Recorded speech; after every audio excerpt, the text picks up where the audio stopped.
All right, here's an update video on the 47.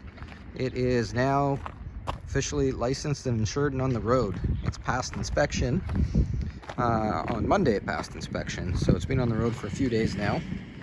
I don't remember where I left off on the last video. I think I was doing wiring and stuff, but yeah, wiring is all done. That Newport electric wiper motor finally came in the mail. It took 41 days from when they shipped it until when I got it. So thanks, United States Postal Service. Sorry for the shadow. But yeah, here's the car. Oh, I've also built a front seat and started doing interior stuff. Let me open the door here.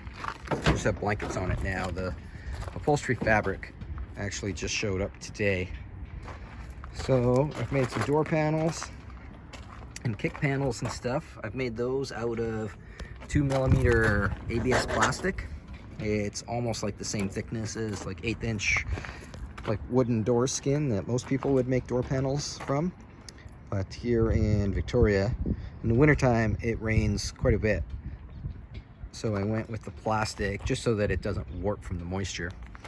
The seat is, it's still the original 47 frame, but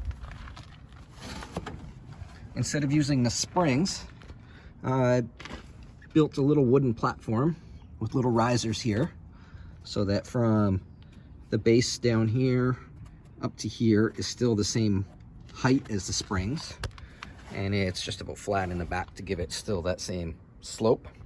But this is 4-inch 2070 high density foam, and what that does is it makes it feel like a modern seat, not like a 1940s seat.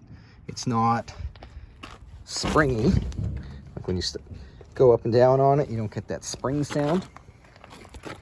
And it's way less labor to do this than it is to rebuild all the old springs. The backrest is still the same springs, but I've tightened them all up, decked it in 1/2-inch jute, and then 1-inch 2070 foam wrapped around. So it'll basically be like the original still. Still has that springy sound, but I can live with it. The dash is all back together now that the heater motor is in. I got a dummy radio just to plug the hole. The heater is in there. I had this ball valve laying around, so I put that in the heater hose just so I can shut the hot water off. And I put a, oh, I don't have the, that's for heat. And then go the other way. And it reverses it for defrost. The wiper switch I put here where the throttle switch used to be, and I use the throttle knob still.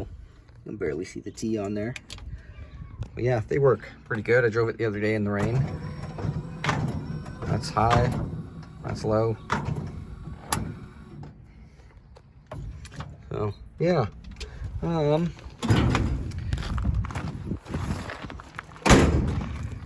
was just doing some tuning on it tonight. I'm having an issue when I come to a red light. It wants to stall on me. So I played around a little bit with the ignition timing, just moving it on those little notches there. My friend Charlie suggested that. He had the same issue with his car. Didn't solve the problem though. And then I thought maybe the floats were too low.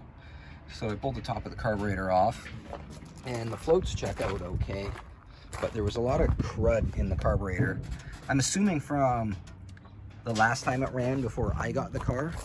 I've never actually had the carburetor open on this thing. But I put a fuel filter in it, and like my sediment bowl is clean and the fuel filter down there is clean. So I'm assuming it's just old stuff that's always been in there. So I got a carb kit that I'm gonna order, as well as a clutch, because the clutch slips in this thing. It's okay if you're just tootling around, but as soon as you like step on it going up a hill or something, it slips. So you're gonna have to pull the engine out, put a new clutch in, and then I can detail everything when I put it back together. So anyways, that's the update on the 47 Ford. Road legal. Exciting. Well, for me. Nobody cares. Alright, see you later.